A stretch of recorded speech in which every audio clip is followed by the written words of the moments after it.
Good morning. So this morning I have the privilege to get to share with you the things that I did on the Latvia mission trip. So I get to share with you what we did with the missionary kids for Bible camp, some of the time that I spent with the Bobbies, and all the different sites that I saw in Old Town Riga, and then also nearby in Jurmala. That's where the missionary conference was, where we served the missionary kids. So there were 8 people that went on this trip along with myself. There was 2 from North Carolina, a recently retired pastor and his wife. There was 1 lay member from Chicago, and then 3 from South Sioux City, Nebraska. A pastor, his daughter, and then another member in his congregation. So 8 total, all from across the U.S., and we all met for the first time together in Latvia.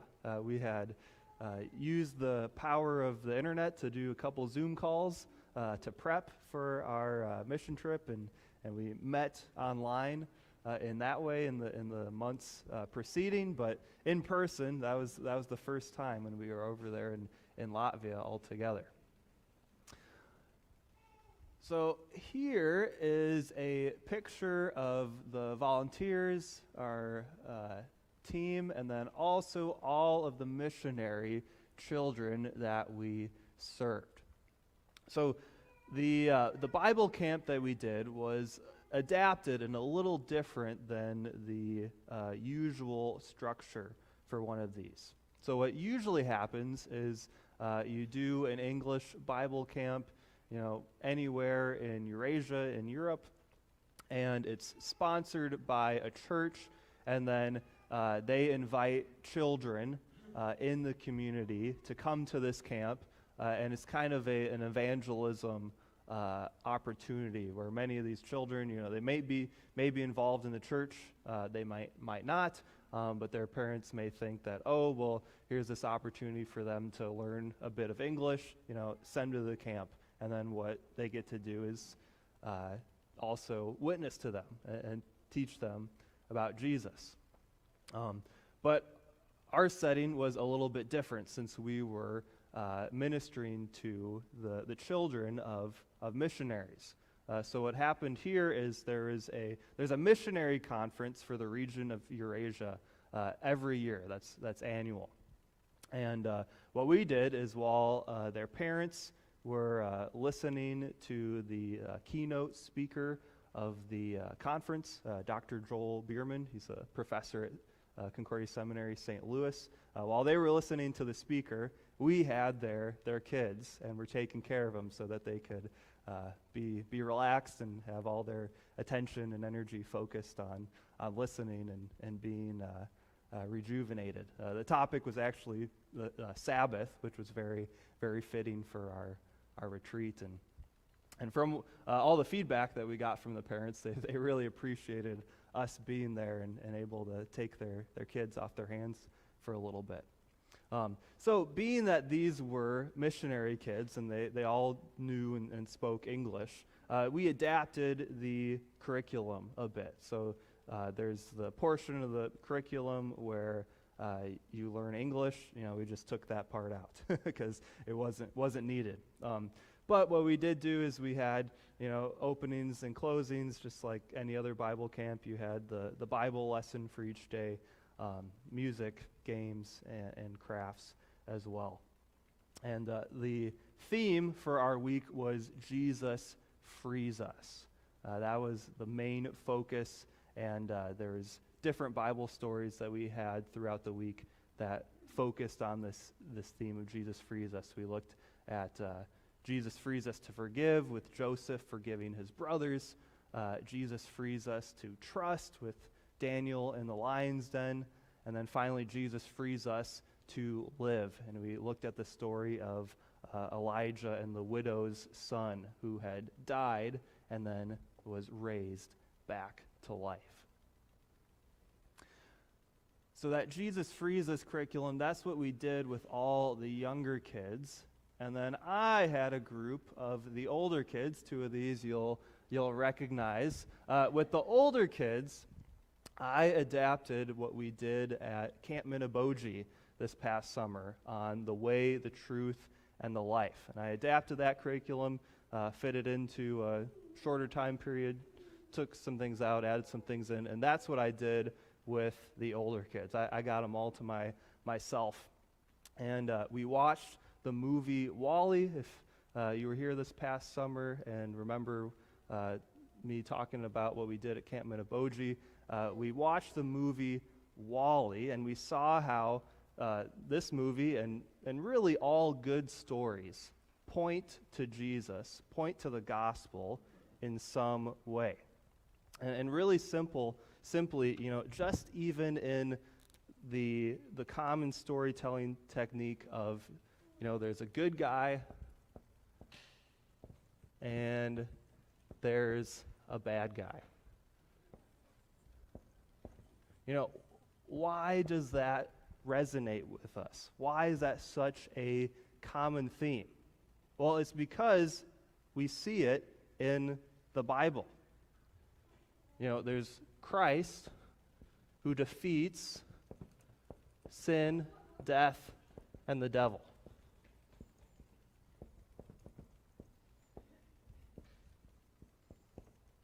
This shows up in all of the stories that we read, that we watch, that we hear and listen to, because it's a biblical theme. Because this is one of the big themes of the Bible, that Jesus is our hero, our protagonist, and that he defeats evil. All right? And all the stories that we make, that we write, we don't make them out of nothing. Only God can make something out of nothing. Just as if you want to build a chair, okay, you need wood. You need glue, all right? Where did you get that wood? Did you create that wood yourself? No, you got it from a tree. Okay, where did the tree come from? Okay, eventually, once you get it down to its most basic components, we're only using things that God has made in his creation. And we're sculpting them into new inventions. And because of that, when you look at a chair that's made out of wood, you can see the mark of the Creator on that chair. Okay, and the same exact thing is true of the stories that we make. Nobody can make a story out of nothing. It's going to be made of these building blocks that God has created. And because of that, every story, secular or Christian, whether the author or director is a Christian or not, these stories that we see are going to have the mark of the Creator on them. So that's what we did with WALL-E. We saw how there's many different Christ figures in the movie, different messiahs and heroes. We see good versus evil, and a lot of biblical imagery as well. There's references to Adam and Eve, Noah's Ark, the new heavens and the new earth. Is just ripe with all of these biblical connections that you can make. So that's what I did with the older kids, and we had a lot of fun doing that. Oops. Something that's really fun working with missionary kids is that they're really smart because obviously their parents are missionaries or pastors, so they know their doctrine really well.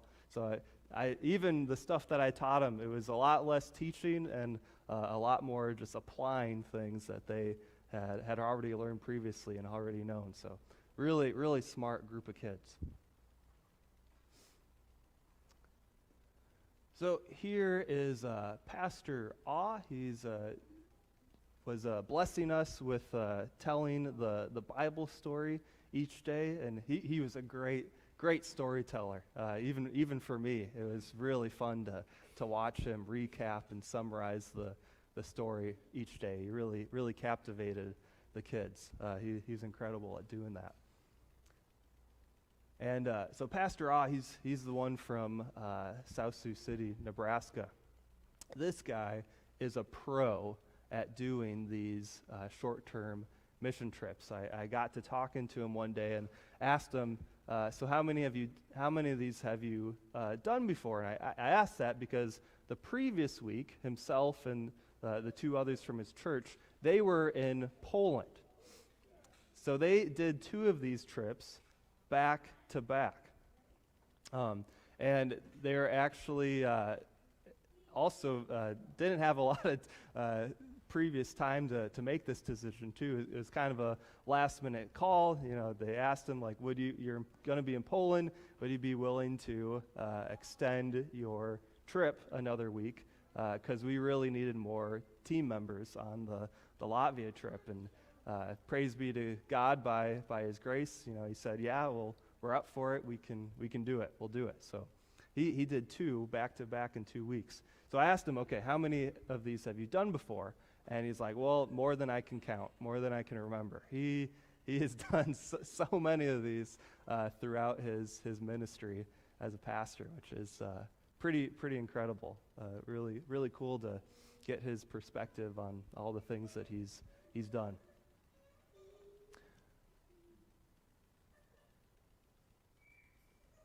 Here's a picture of us. One evening, we took the children off the parents' hands so that they had some time to relax in the evening. In the hotel that we were staying at, it had a spa there connected, so I think a lot of the mothers took that opportunity to go relax at the spa. Saw a lot of people walking around in robes during that time, so I think they enjoyed that.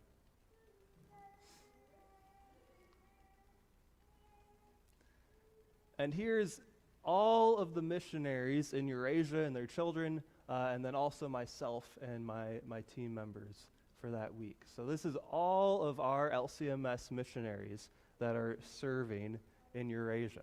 Pretty big group. And it was such a blessing to meet all of the missionaries as well. We had plenty of opportunities for fellowship, and we were included in the conference meals and such. And meeting the missionaries, I think for me, was just as much a blessing as serving their children that week. Just getting a perspective on what international ministry is all about, learning things that I hadn't known before, and just, we know about and talk about the things that we're doing overseas, but then actually meeting those people, face to face and talking with them and getting their perspectives and their experiences on day-to-day life was just made it a lot more real. It was just really interesting.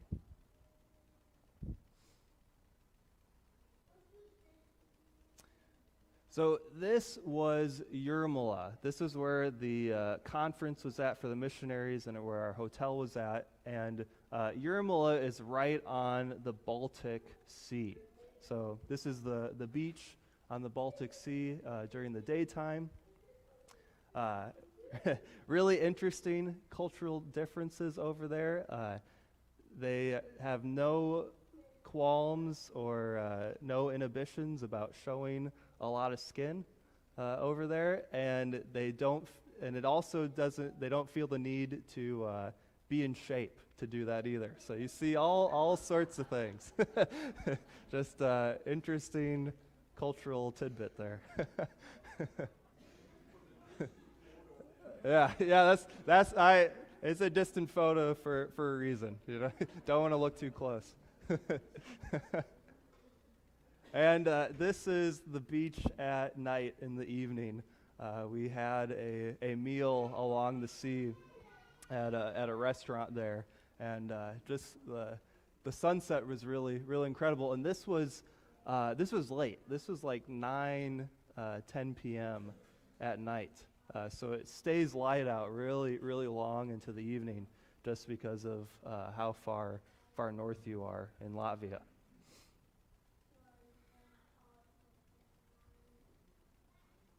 So we were in Jurmala previously, and now we're in Riga. We're in Old Town Riga. This is St. Peter's Lutheran Church. It's the tallest church in Riga, has the highest steeple, and it's really prominent in the city's skyline. So you can kind of get just a little bit of the perspective of, this is from in front of it from the bottom, just how high up that really goes. And then this is inside of St. Peter's. Just a beautiful, beautiful church. It's just really incredible, the architecture and the history there. Then next up is a bit closer of, gets you a better view of the altarpiece. Just this magnificent altarpiece, all made out of wood.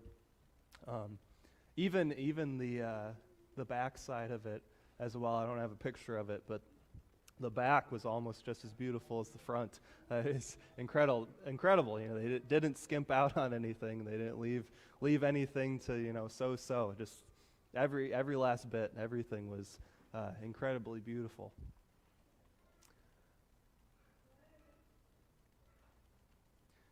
Now, the cool thing with St. Peter's is that you had the opportunity to go up the steeple. You had to pay a fee, of course. But this is from not the very top of the steeple, but about halfway. That's as high as you can go for the tourists. But this is the top of St. Peter's Church. And then back here, this is St. John's Lutheran Church. I'll have some more pictures of St. John's. St. John's is the oldest church in Riga. And, yeah, Diane.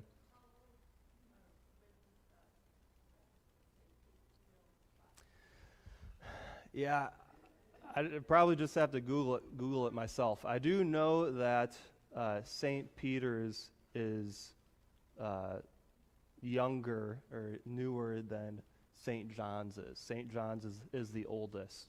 And it's funny, too, there's two Lutheran churches here right next to each other. And they're both huge, and I'm sure a lot of money went into both of them, but they're right next to each other.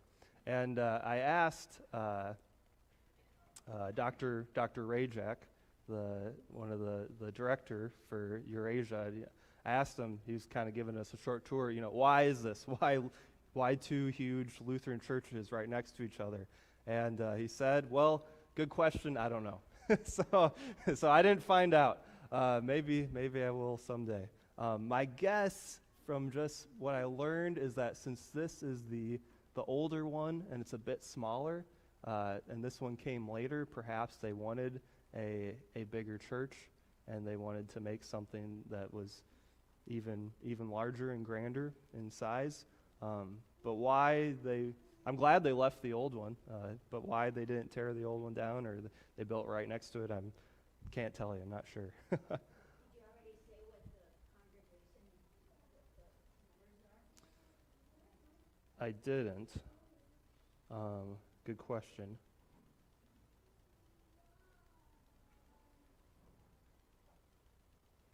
Let's see here.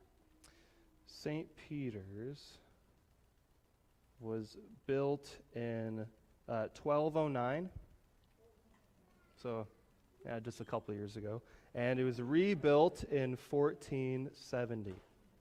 Okay, so that's one of the other interesting things with these sorts of churches is, there's been a lot of renovations and where it may have even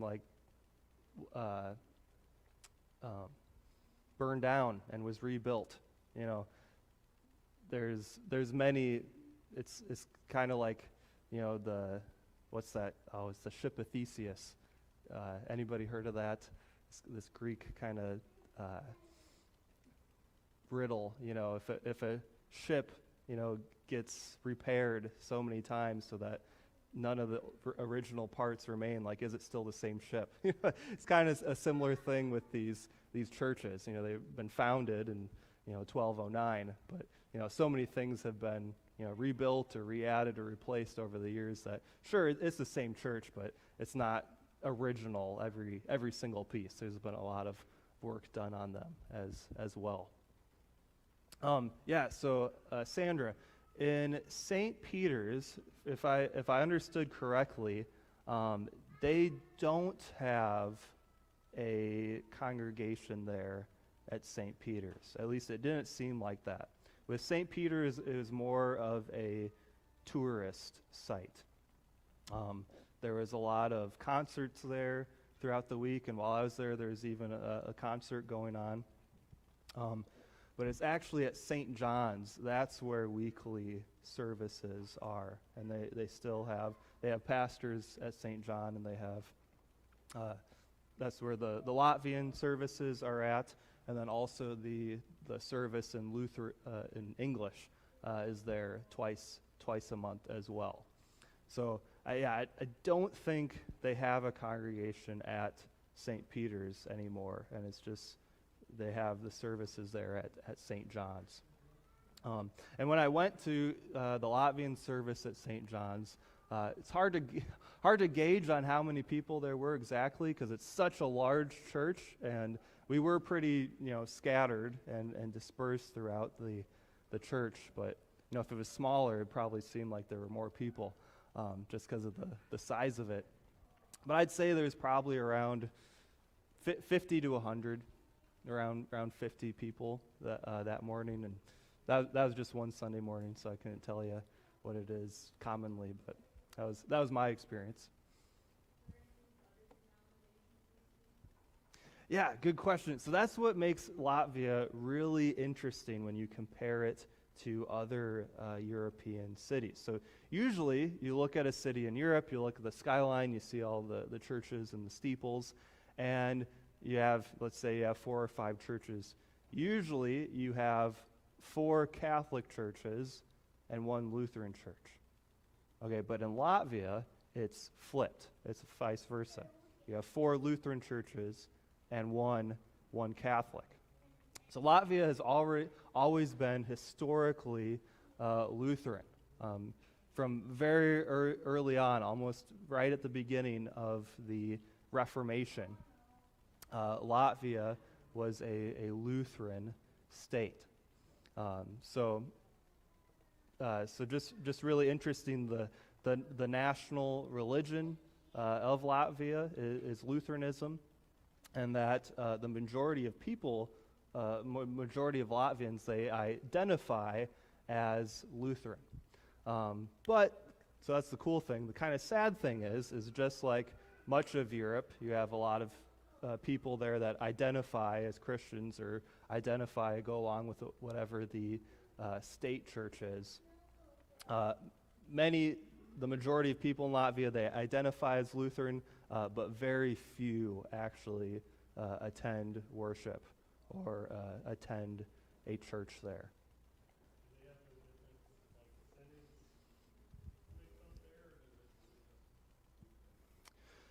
So it's just the Latvian Lutheran Church, and the LCMS is in fellowship with them, pulpit and altar fellowship. So when I was there and attended the Latvian service, I got the opportunity to partake in communion with them, which was a really cool experience. But yeah, so just the Latvian Lutheran Church. There aren't any other synods, or there's not the ELCA or WELS or anything. Just the Latvian Lutheran Church. Yeah.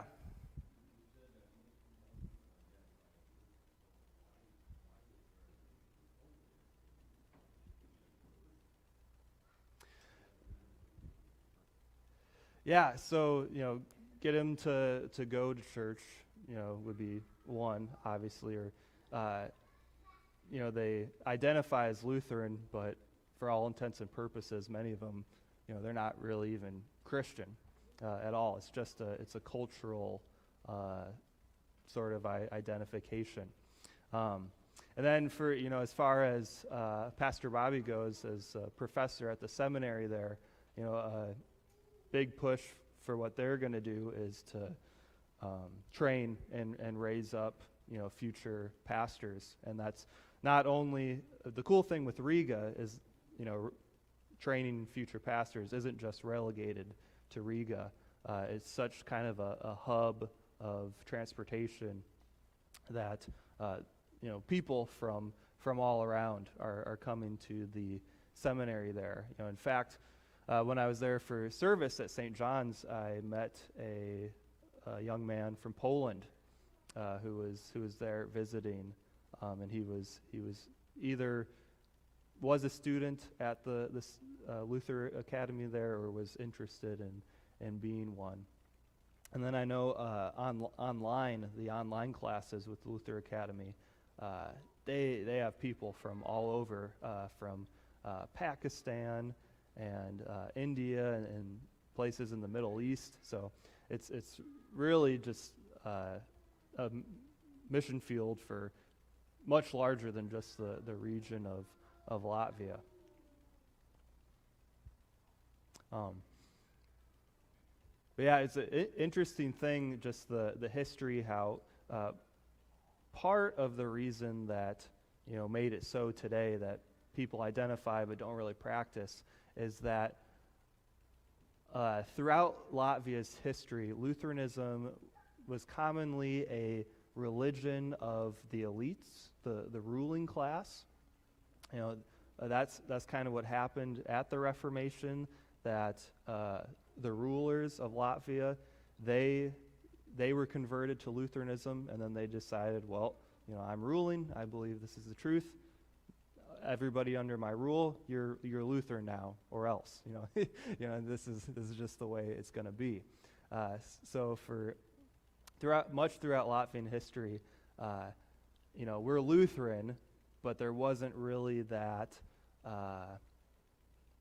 deep connection or kind of that buy-in.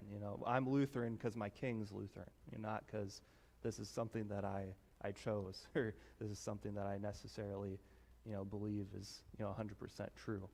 So there's kind of that disconnect, and then it makes things even more kind of complicated and interesting with Latvia being under Soviet rule as well, with the USSR.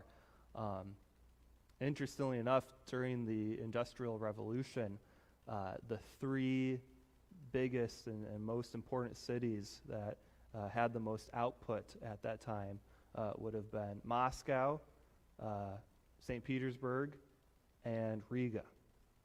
Riga was part of the big three in the amount of production they did, and being along the Baltic Sea is a very important trading route.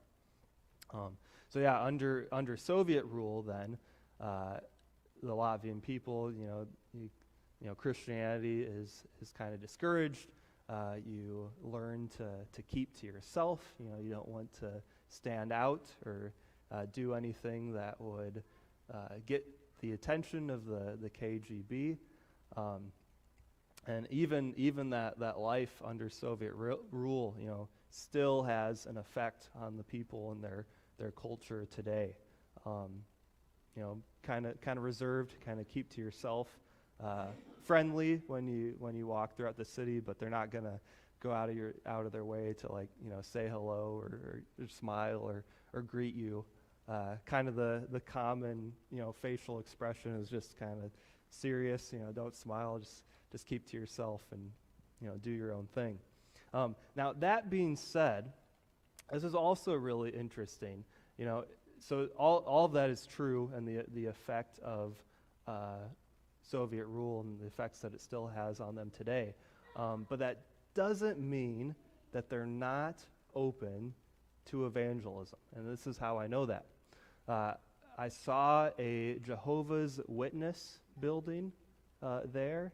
I saw Mormons, Church Latter-day Saints. They had a building there as well, and I saw Mormon missionaries walking around. And I also saw people in the Hare Krishnas movement, kind of the New Age thing. They had their tambourines and like a loudspeaker, and they were walking down the sidewalk kind of singing their their song and handed out pamphlets. And also, I was walking in the park one day with August and Benjamin, and there was a gentleman that approached us. He handed out a pamphlet to us. It was in Russian. I don't read Russian, so I just said thanks, and I said thank you in Latvian, which is Paldies, and I guess he assumed that maybe I speak Latvian then, because then he's like, oh, and then he got a different pamphlet, handed that to me, and that was in Latvian, and still, I don't read Latvian either, so I just said thank you and went on our way.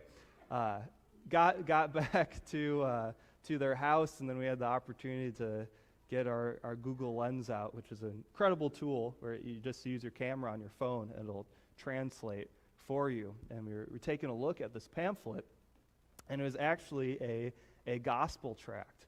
It was kind of talking about creation and how there must be a creator because of the universe and the world that we see around us. And it was this gospel tract, this Christian ministry that was based out of Germany.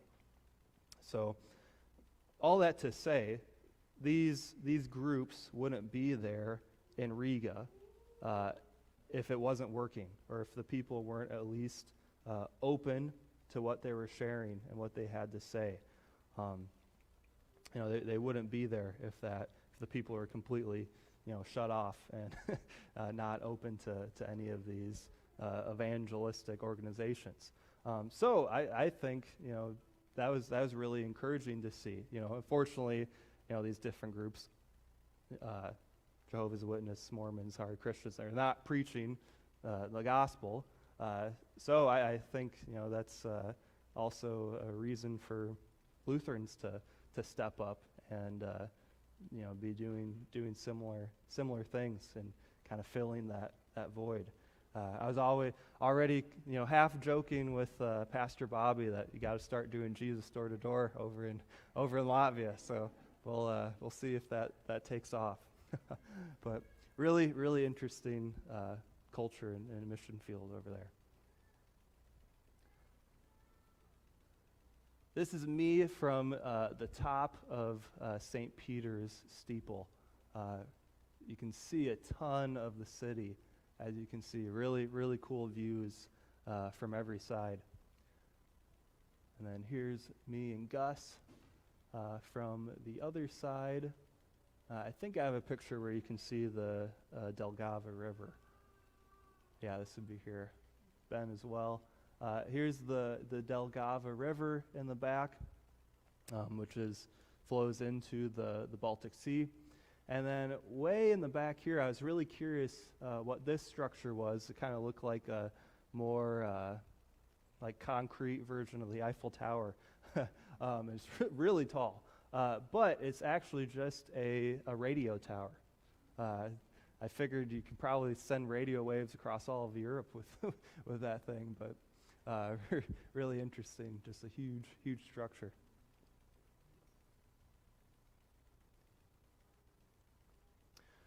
So here one night, this was along with the missionary conference. We went to this restaurant in Riga.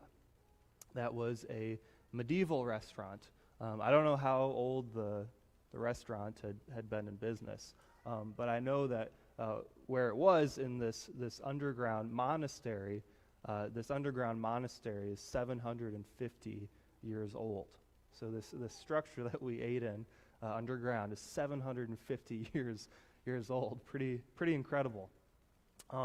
But at the restaurant there, their whole kind of their shtick was they served medieval food with these old recipes that they hadn't changed or added anything to. It's completely authentic. So we had these interesting salads that had like nuts and dates in them, and even beef and chicken in the salad itself. And there's so many courses to the meal. There's 3 salads that they served. Then they served this kind of quiche like pastry that had spinach in it. Then we had rabbit. They served rabbit as well, which was interesting.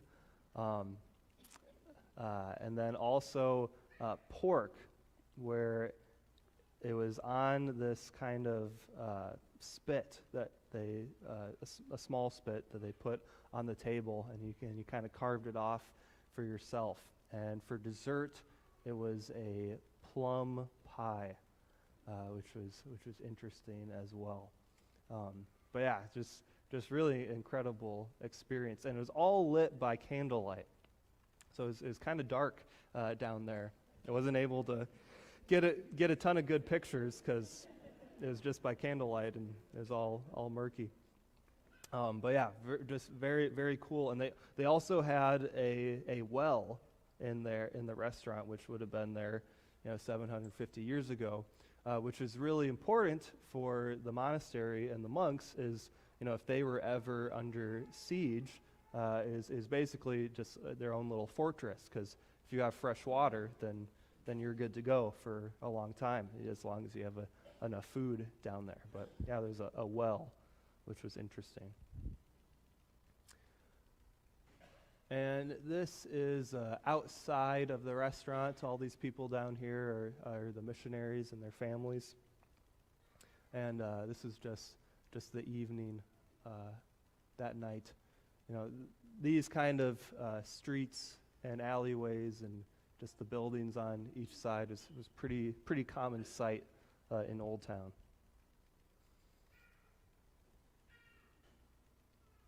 Okay, so now we're over at St. John's, which is the oldest church, like I said, and this is where the services are weekly. This is me at the front door of the church. Really, really big doors. Felt like I could nail 95 theses to it, but that'd be wrong church, wrong country.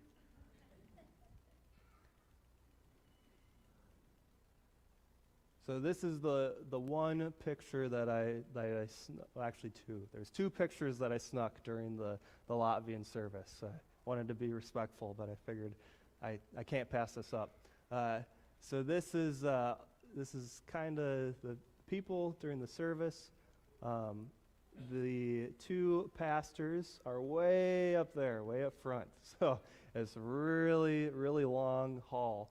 And the chancel area, I do have another picture of that because the English-speaking service was just in the chancel area up here. That's how big this chancel is, and they put chairs up there for us to sit at.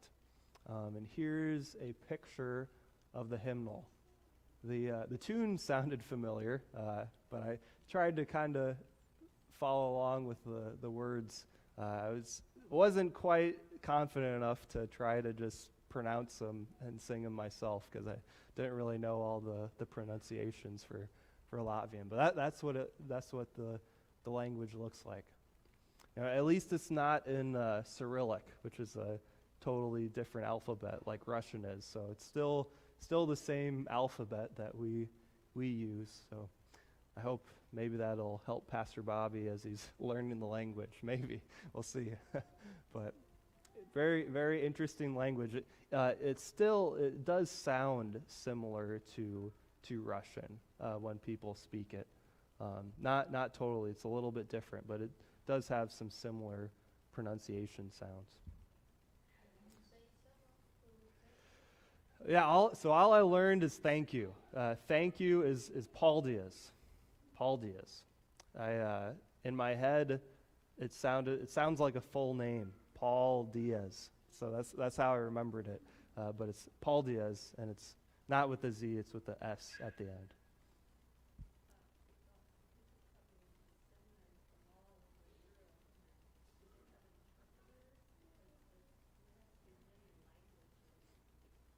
Yeah, so for kind of for the international aspect, all of those classes are in English. So it's strictly in English. So when Pastor Bobby teaches, he'll always be teaching in English.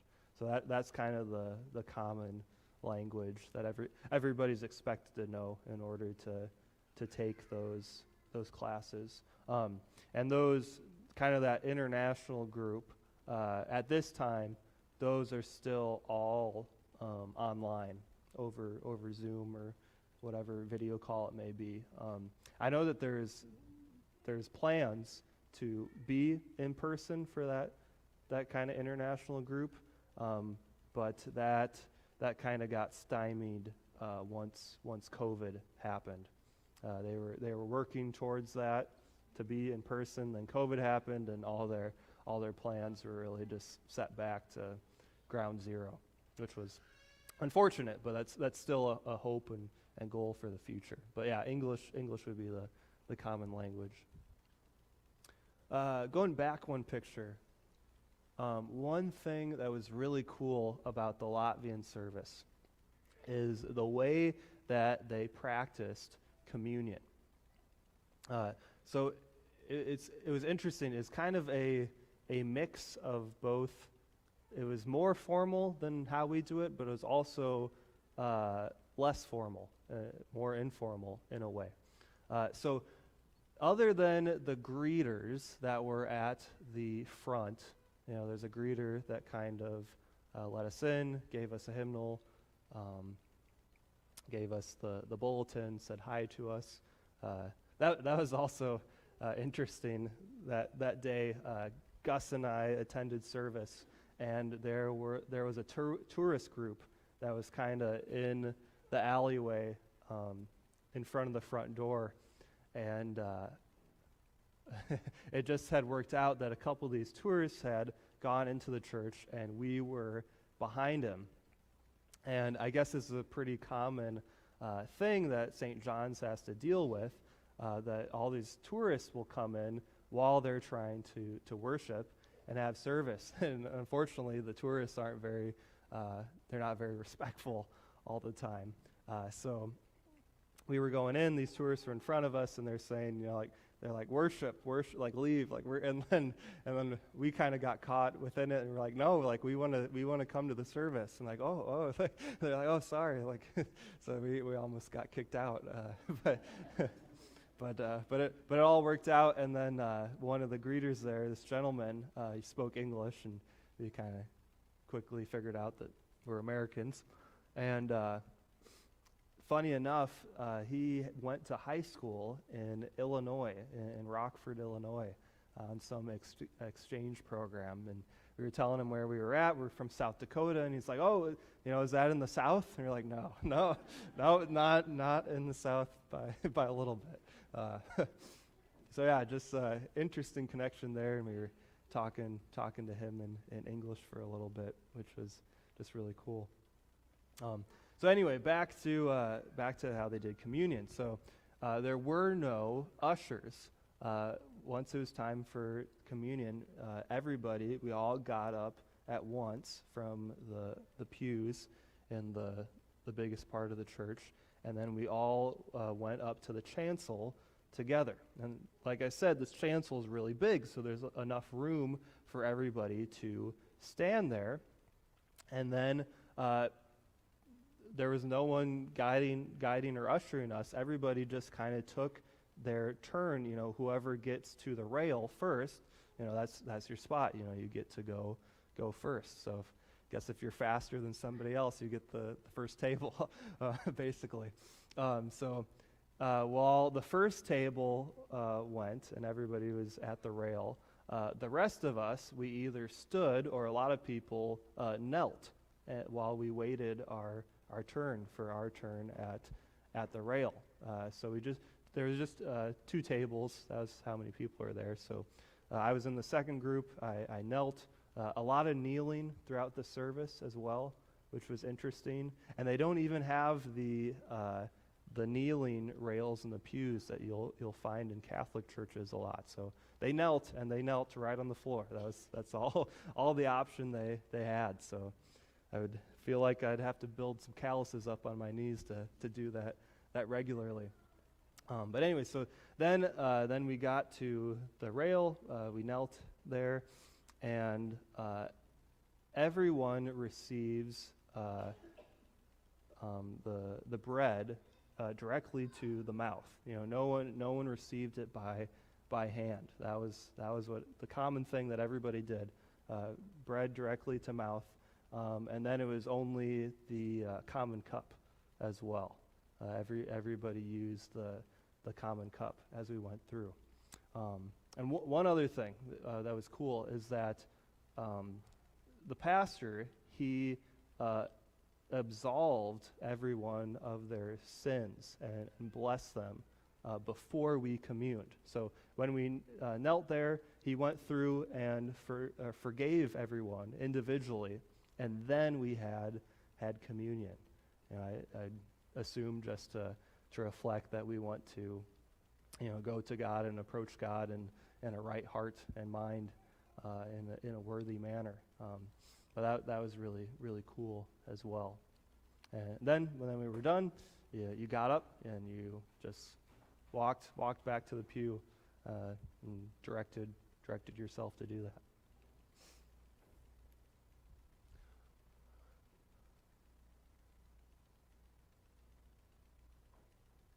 All right, so this is the front of St. John's, and this is that chancel area that I've been talking about. So we just set up some chairs there, and then this is during the English service. So that's Reverend Dr. Cundiff preaching for us. He's also one of the professors at Luther Academy. And this was the group of, there's one or two missionaries that were still around from the conference, but mostly this was just the missionaries that are at Riga, at Luther Academy, and their families that get together for this. And this is, I believe it's twice a month. It's like 2 Sundays a month that they have this offered. And so this is the altarpiece then in St. John's. Also just very, very beautiful. There is these 2 figures on the side, and I was talking with Pastor Bobby. We didn't figure this out, but we were kind of debating on who they were. You can't see it very well here, but this statue, he's holding keys, the keys of the church. So my guess is that it's probably Peter. Peter, on this rock, on the rock of Peter's faith, the church is built. So it's my guess it's probably Peter on the left. And then this statue, he's holding a sword.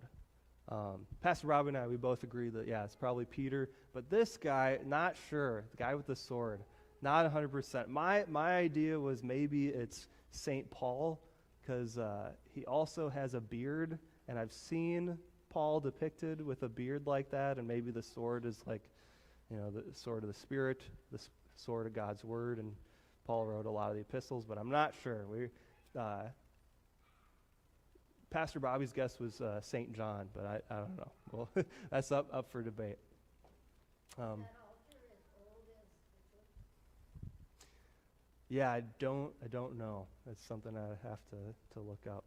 Yeah, not sure when the altar was built as opposed to the church. But I do know something I didn't mention is the church was originally founded by the Teutonic Knights. They were the first one to build it, and that was like in the 1100s, so way back. But they were that was the order that built and founded this church in the beginning.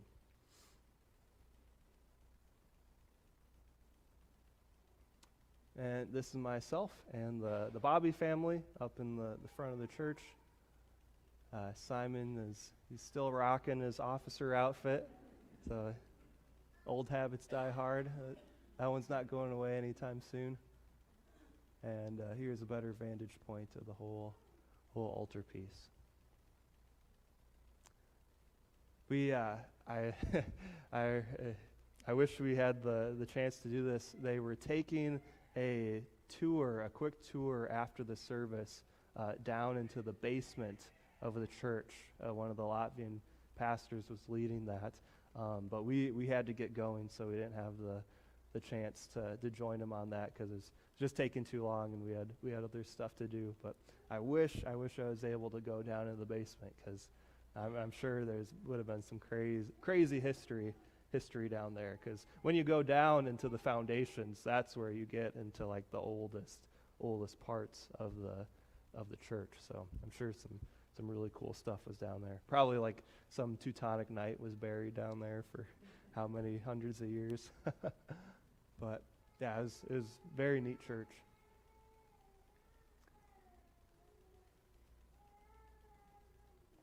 All right, so this is getting closer to the end. One of the things that I got to do with the Bobbies is we went on a little boat tour on the Delgava River. And so this is myself and Simon on the boat. We were on top of the deck, and it was just really neat to see the city from the river and just see the skyline.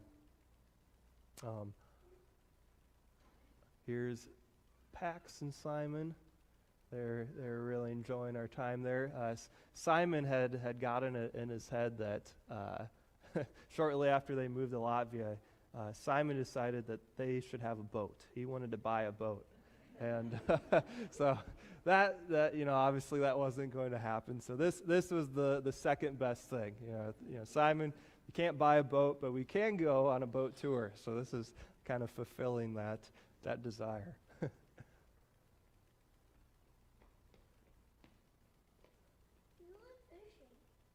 No, we didn't go fishing. Although I did see people go fishing on the Delgava River. I don't know what you'd catch in there.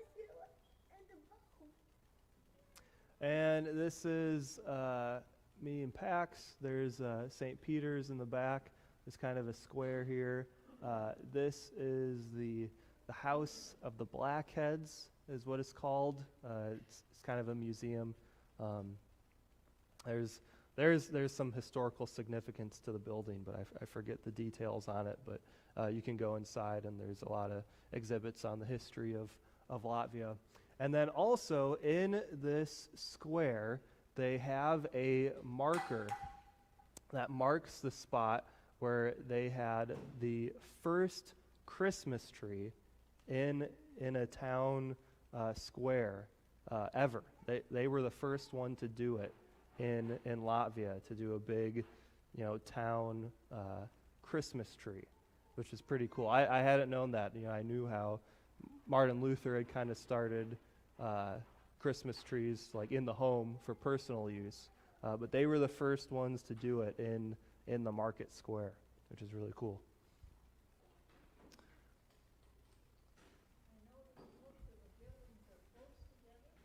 Yeah, they're very, very close together. The streets are pretty narrow, and yeah. If there is a fire, you got to be really careful. Get a lot of opportunity for that to spread quickly. While I was there, just happened to coincide with the 822nd anniversary of the city. So really, really old city. They had this big festival, which you're seeing here, and they had a lot of music going on, which was also really interesting. That these songs that they were playing, I had no idea. I'd never heard them before, but everybody around us, they knew them really well, and they were just singing and dancing along, and it just kind of seemed like it was more than just like Latvian folk songs. It was also just kind of like Latvian rock and roll that I think that's just popular in Latvia with Latvian artists, and they loved it. They were going crazy. But yeah, so that was really interesting as well. So that's evening on the Delgava River, and here's the skyline, St. Peter's. This is the one Roman Catholic church in the city. It's the cathedral there, and I think it's an Episcopal or Anglican church. But yeah, really, really neat skyline where, it's not skyscrapers, it's still steeples that rule over the skyline.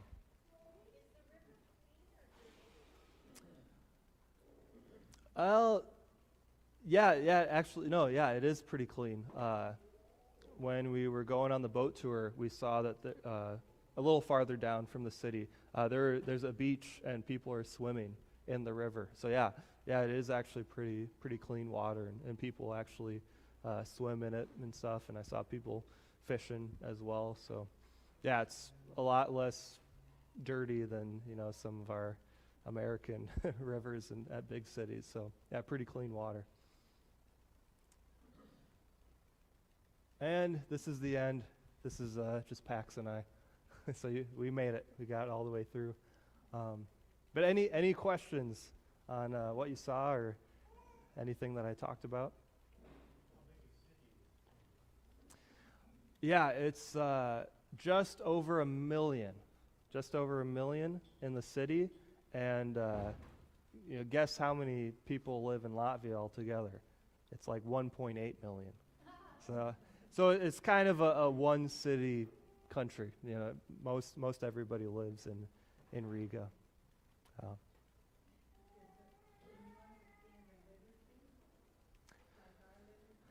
Well, yeah. So liturgy, I could kind of figure out where we were because it's very, very similar, if not exactly the same.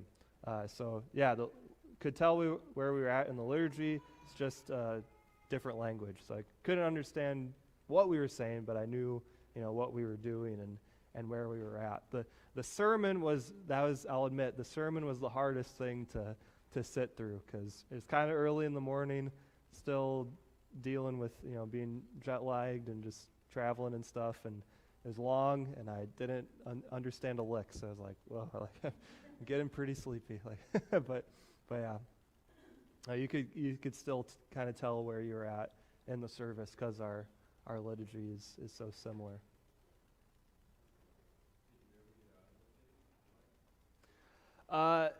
So just Riga and then Jurmala. Jurmala was like a 40-minute train ride outside of the city, but Jurmala is very much a tourist town. A lot of people go to vacation there and to get away, and in Jurmala there's a big Russian presence. So a lot of the people that live there are Russian. I think they actually call it Little Russia, is what some people refer to it as. But yeah, just Jurmala and Riga was what I was able to see.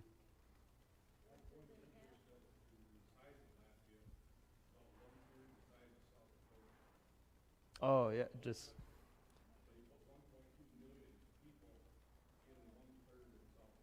yeah, It's everything's much smaller, and you're much close together over in Europe, just in general.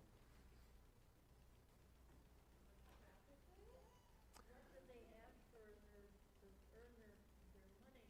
What do they